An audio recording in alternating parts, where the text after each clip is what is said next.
interesting is how could I infuse this space, this cloth, this print, with as much richness as reality, tactile quality, a sense of expressing the material, the process that put it together, how it was connected.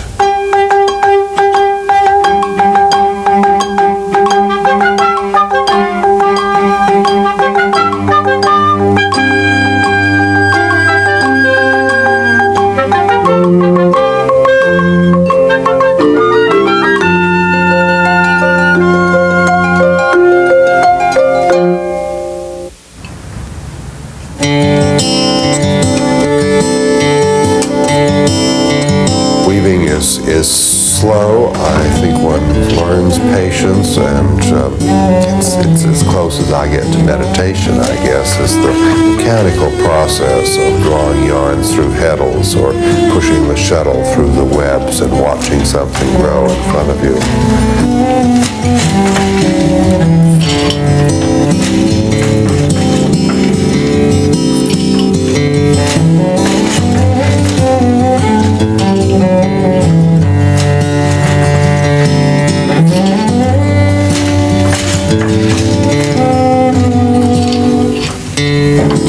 Larsen's luxurious patterned and colored textiles look as if they are hand-woven. The fact is, these fabrics are designed by him and then machine-woven and eventually sold in 30 of his showrooms in as many countries throughout the world. Weaver, manufacturer, and collector, Jack Lenore Larsen is that rare individual whose life bridges art and commerce. His 30-year career as an innovator in textiles has taken him all over the world in search of fresh ideas and techniques. The result? Designs that are both elegant and original, designs that enrich our private lives as well as our public spaces. I'm Barbara Lee Diamonstein for Handmade in America.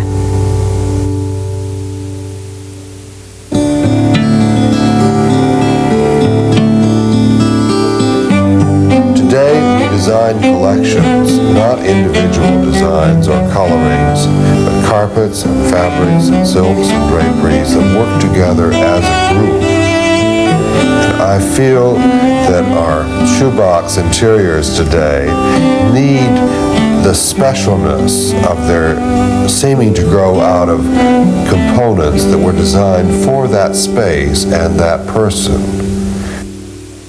I think our having a sense of roots, of a place that is ours and is not like a string of dormitory rooms, is the thing to most aspire to, and at least what's inside of that front door must have a feeling, this is mine. Well, it's been said that you could have become a painter or an architect or a poet. And you decided to be a weaver, and choosing to focus on textile design, you are now all three at once. What do you think of that appraisal, and why of all the arts did you choose weaving? I fell into it like a pit trap. I had no choice whatsoever. I liked architecture a lot. I worked on it till 4 o'clock every night as a student. But with weaving, it was a total commitment. I was hooked and always have been.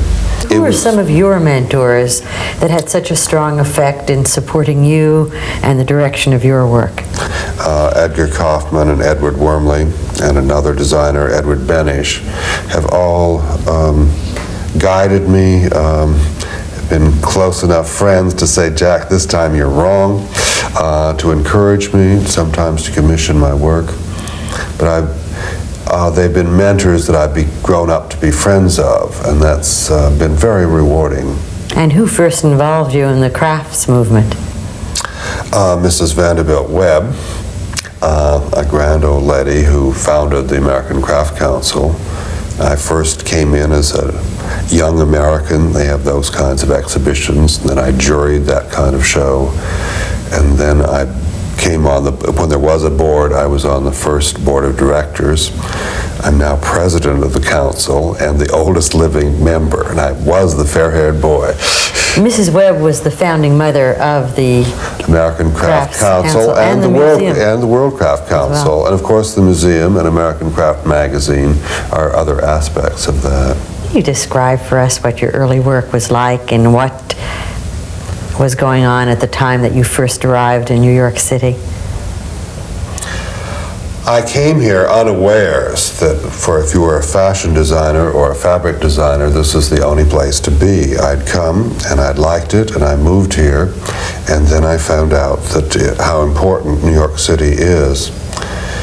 I hoped to be a consulting designer, but everyone said those who wanted anything I did at all wanted produced yardage or made up rugs.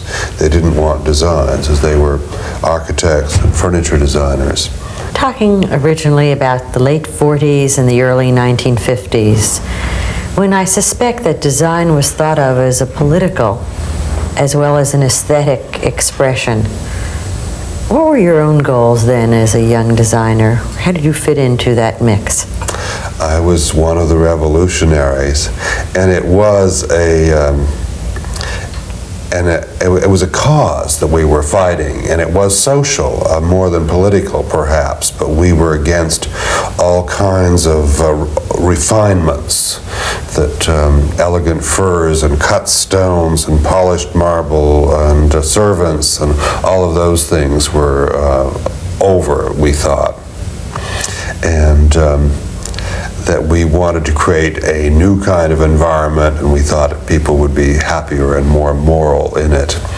Designers and architects were not overcommitted and not very busy. We had time to talk with each other.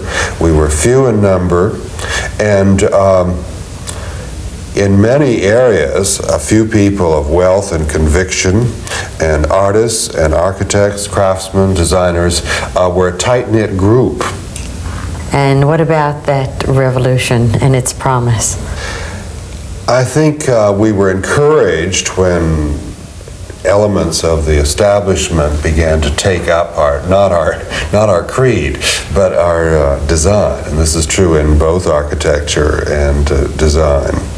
I think it took us a very long time to realize that we'd been bought off and captured rather than conquerors. How did you manage to go into business for yourself in the first place? Because I didn't know any better. Fools rush in, and I was one of them, and I had no money and no experience, but I just started, and I wove orders, and then I got assistants. We did more.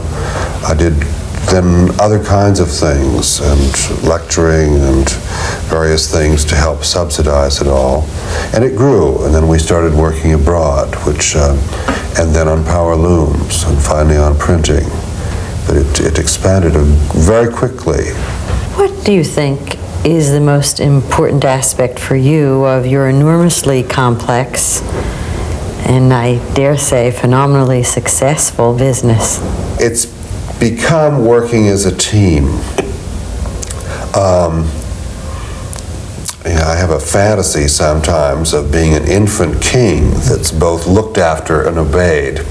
And in this family, I have a very central position. I moves over this, and here you're stopped more by the large diamond triangle. When I first started, I envied artists painters who could work all alone, weren't dependent on assistants and suppliers and delivery men and so on. And finally I decided maybe one of the reasons for creating this organization is to be with a group of people with whom I'm central. I'm very, very much at home with these people. I like them a very great deal. I think now it's pretty good. So could you take a look? Let me see through the repeat glass.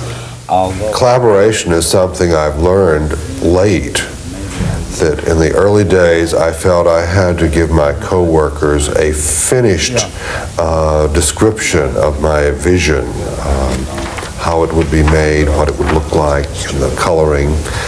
And Now I come in and I say, I have an idea that I want to share with you, and I think we could do this together. Or we have a problem, and I need your input as we resolve it. And that is collaboration. Perhaps your most remarkable achievement has been to merge what we usually think of as art with industry.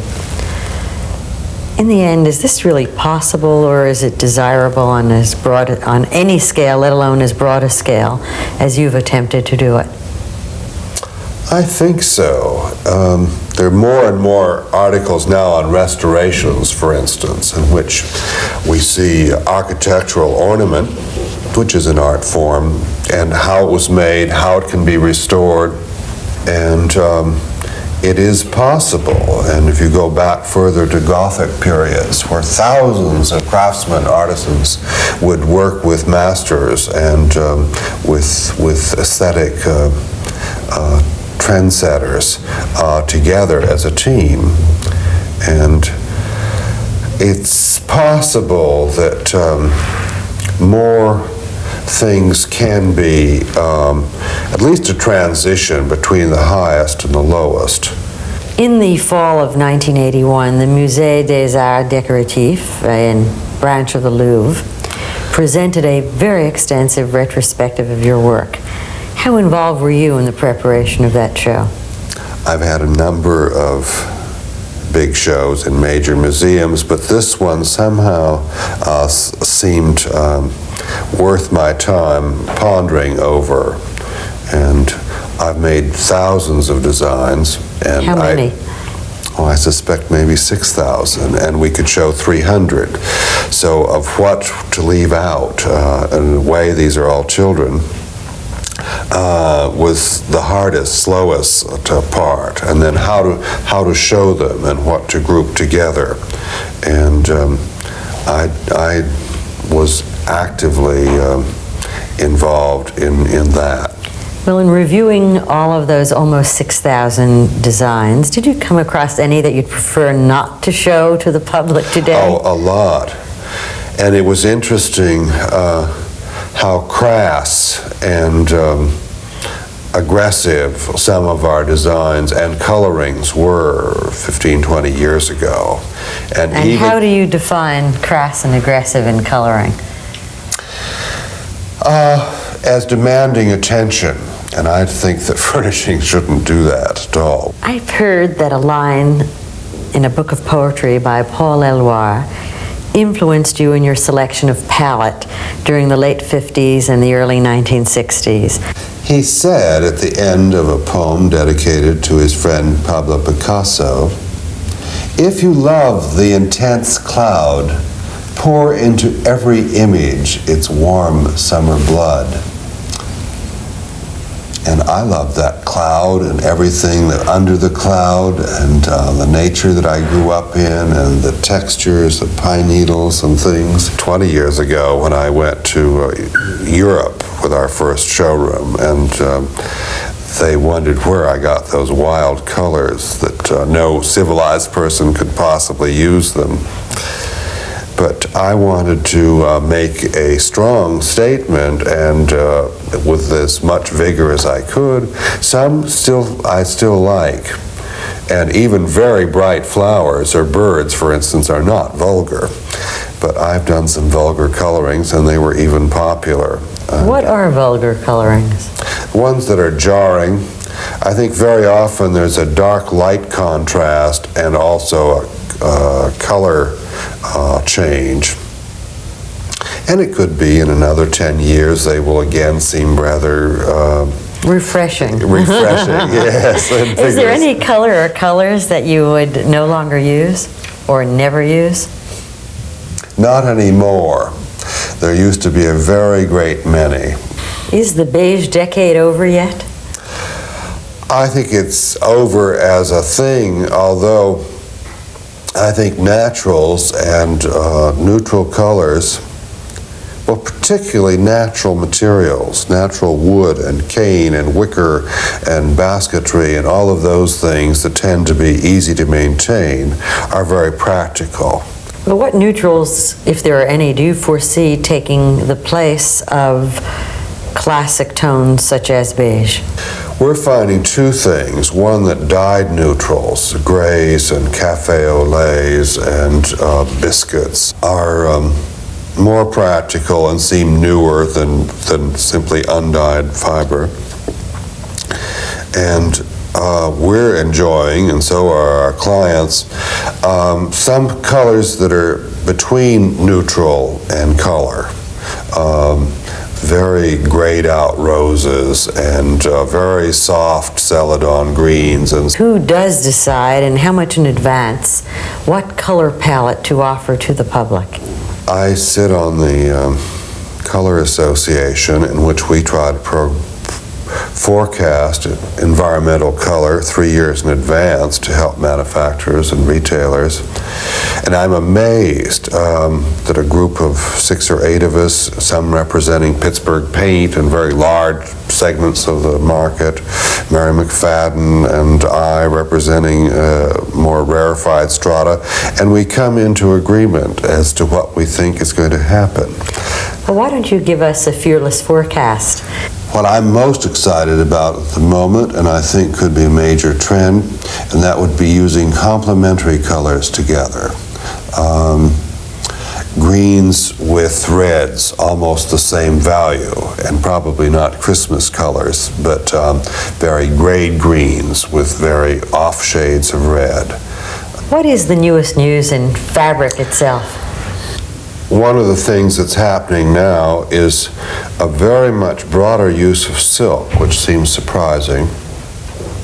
But because of China's becoming a very active trading partner, silk is available and it's often inexpensive. It's less expensive now than at any time in man's history. It also Why is that the case?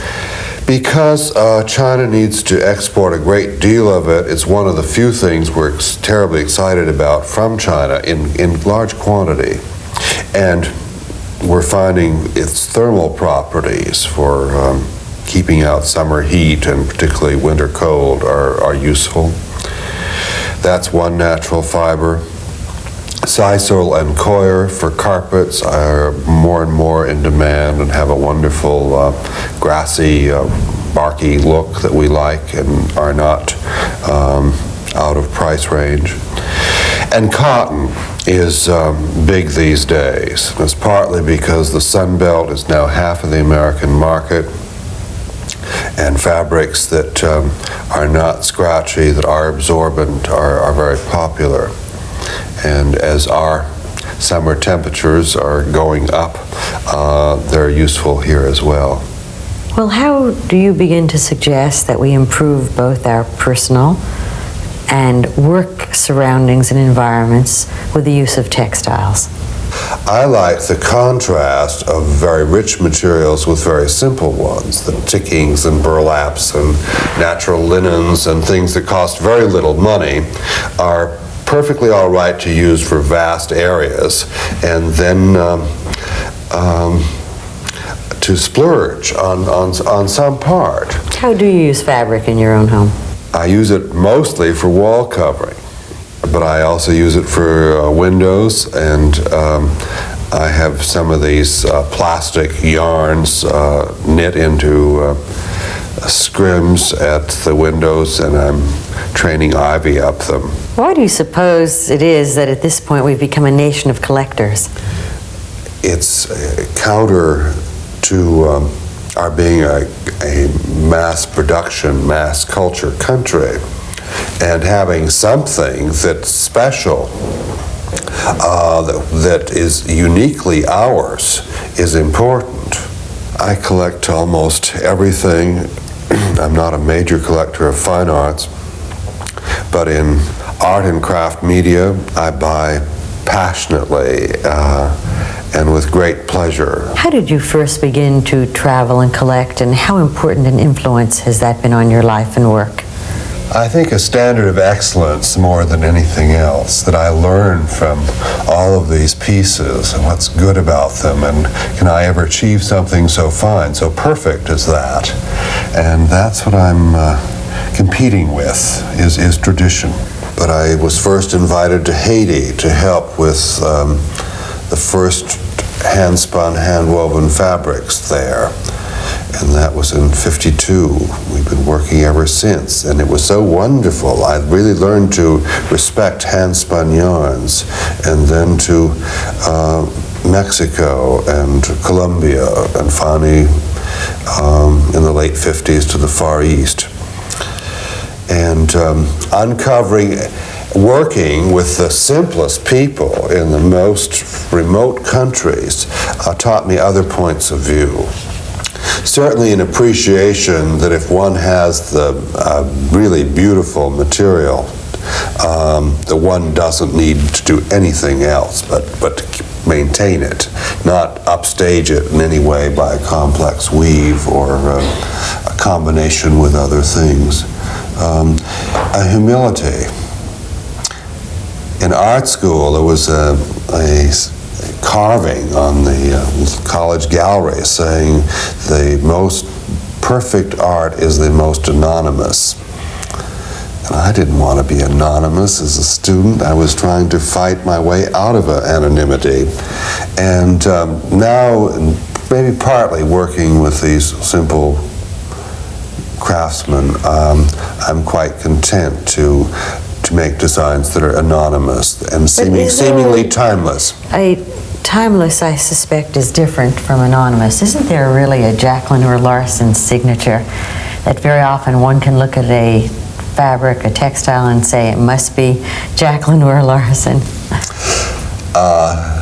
I think that's true of a number of them, yes. And how would you characterize those textiles?